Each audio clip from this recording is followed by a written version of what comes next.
Hello, beautiful souls. Welcome to Balanced Consciousness. I am Jess, and this is our weekly balance talk. This week, I'm going to be talking about shame, and I'm also going to be talking about the antidote to shame. But I think it's really important for us to dig into the concept of this a little bit deeper. Shame definitely comes up a lot in the work that I do. And the main thing that I want to put out there right away is that shame is an emotion that will not move.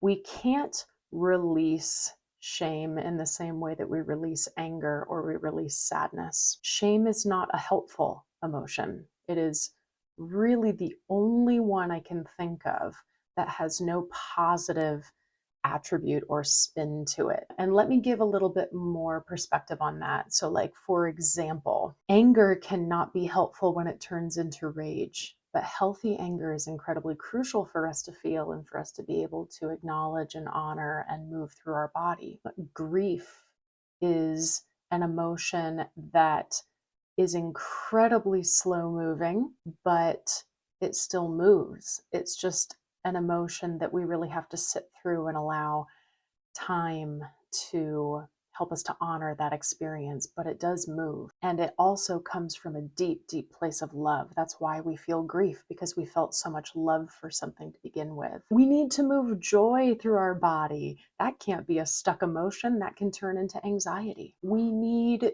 to move fear through our body, but we also need to be able to say, I need fear in order to not walk into oncoming traffic. So there's a lot of complexities and gray areas and layers into a lot of these emotions. But let's come back to shame. I'm going to bring in a comparison to guilt. Now, guilt can be a catalyst to shame. By that, I mean, through feelings of guilt, if we don't honor and release them and practice self-love in the process, they can move more deeply into feelings of shame. But the best way that I can simplify this is that guilt is I did something wrong. Shame is I am wrong.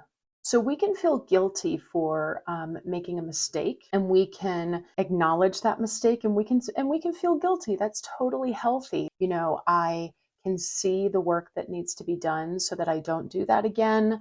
I see where growth can be had, and I'm going to love myself through that process. If we allow that to go into shame, we go into thoughts of there is something wrong with me and therefore I need to fix it. There's nothing wrong with you at your core. Your innate being is not wrong. It is more than worthy.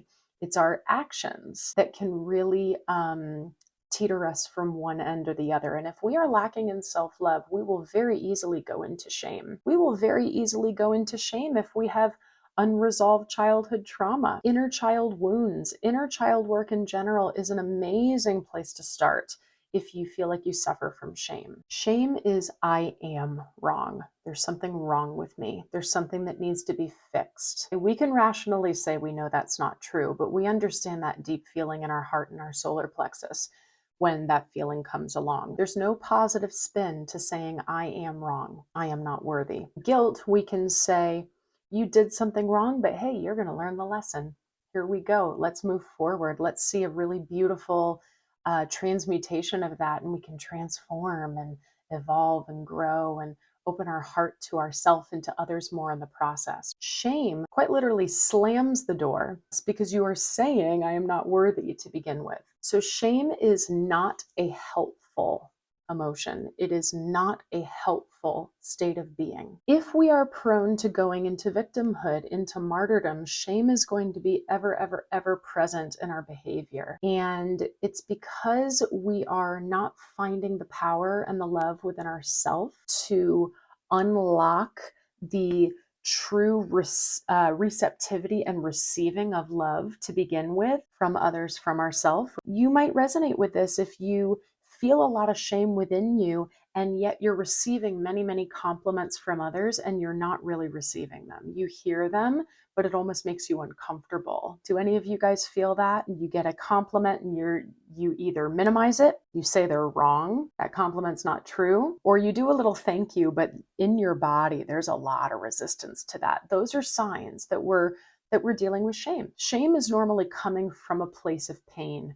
We have hurt about something. Normally it's old right? And it manifests as a pattern over and over and over again. That pain can then turn into fear. We don't want to experience more pain. And so we start to develop unhealthy coping mechanisms like perfectionism or codependency or seeking external validation outside of ourselves. But we're never satiated. And then from that, it can then go into some more guilt. And then, like I said, that guilt can become a catalyst to more shame.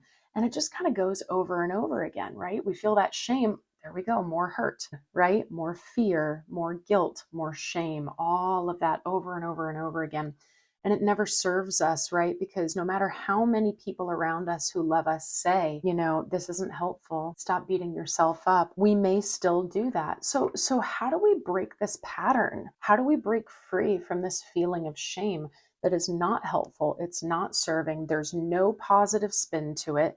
It makes us feel stuck and resistant and stagnant. The antidote to shame, the antidote to unhappiness in general, is gratitude. Because I know so many of you heard, gratitude, attitude of gratitude. There is absolute truth to that. And I know that we all can rationally say, yes, we know that gratitude is the way out in many ways.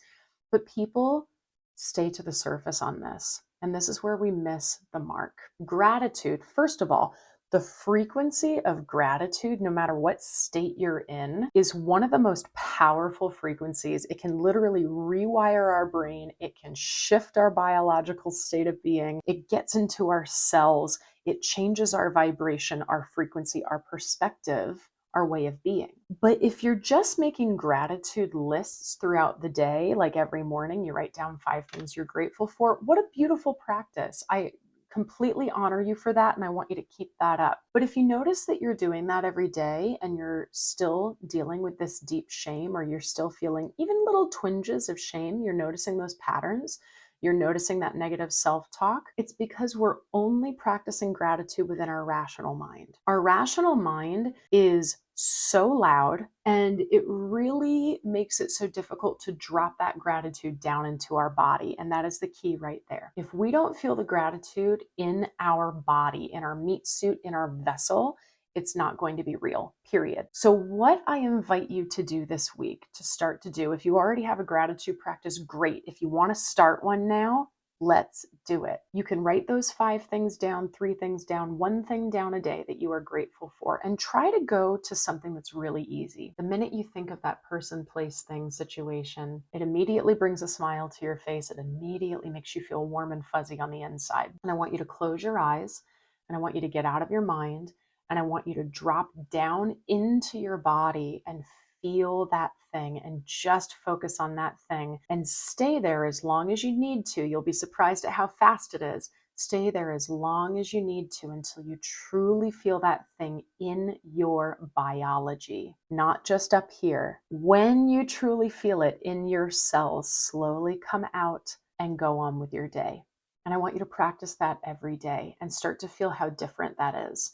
When we practice dropping it down into our body, we will start to change our biology into our biography. It will become our story. That thing that's easy to get to, that gratitude point, that will become your anchor point. You don't have to make it hard on yourself and search for something that's a little harder to feel that gratitude down into your body.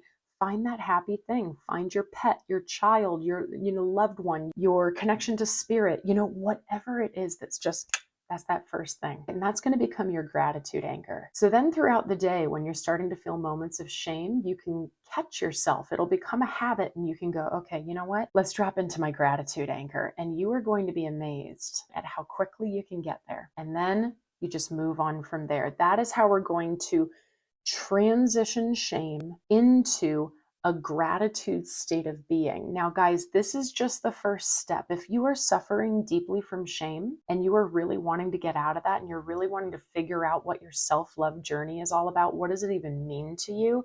I highly recommend that you check out my program, The Shift. It's short, it's digestible, you can do it on your own time. It's on my website. I want you to let me know, how do you approach shame? How is it manifesting in your life? How do you approach gratitude right now? And how is that manifesting in your life?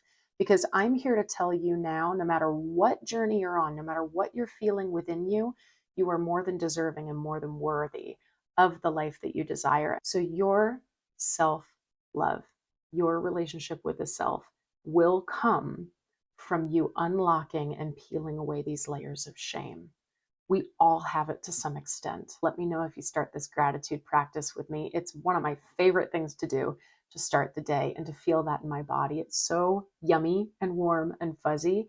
And it's true. It's true. Okay. So you don't have to make yourself believe it. It's already true for you. All right. I love you guys so much. I'll see you next time.